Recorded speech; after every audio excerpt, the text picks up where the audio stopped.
बालनले काठमाडौँमा के गर्यो भन्नेका लागि 3 अर्ब भन्दा बढीको छात्रवृत्ति दियो, 50 बढी एम्बुलेन्स वितरण गर्यो,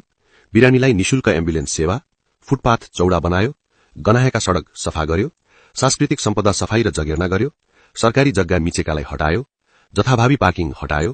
करको दायरा बढायो, बस स्टपमा यात्रु प्रतीक्षालय बनायो, घुम्ती सेवा सुचारू गर्यो, सड़क मर्मत गर्यो, ढुङ्गेधारा निर्माण गर्यो, राजधानीका फोहोरका डंगुर उठायो, नक्सापास नभई बनेका संरचना हटायो, विभिन्न किसिमका रोगको उपचार प्रबन्ध मिलायो, डिजिटल गभर्नेन्स प्रणाली लागू गर्यो, सभ्यता र संस्कृति जगेर्ना गर्यो, फायर मशिन जडान गर्यो, व्यवस्थित शहर बनायो, कबाडी लुटेरा भगायो, सरकार कस्तो हुन्छ भनेर पाठ सिकायो, हरियाली काठमाडौँ बनायो, टोलभरि पेन्टिङ गरायो, खाल्डाखुल्डी पुर्यो, रातभरि उज्यालो झिलिमिली पार्ने गरी बत्ती जडान गर्यो, अव्यवस्थित तार हटायो, बाटो मिचेको ठाउँ खाली गरायो, पार्क निर्माण गरायो, सिपमूलक तालिम गरायो, रोजगार मेला चलायो, फोहोर गर्नेलाई जरिवाना तिरायो, सार्वजनिक शौचालय बनायो, वाटर एटीएम सञ्चालन गरायो, खोलानाला सफाई गरायो, बुक फ्री फ्राइडे गरायो, अखाद्य वस्तु बेचबिखेनमा रोक लगायो, सार्वजनिक स्थलमा धूम्रपान गर्न रोक लगायो, भ्रष्टहरूलाई तह लगायो, खेलाड़ीहरूलाई सम्मान र पुरस्कृत गर्यो, माफियाहरूलाई भगायो, ठूला दलहरूलाई चिलिम बनायो, नेपाललाई विश्व सामु चिनायो।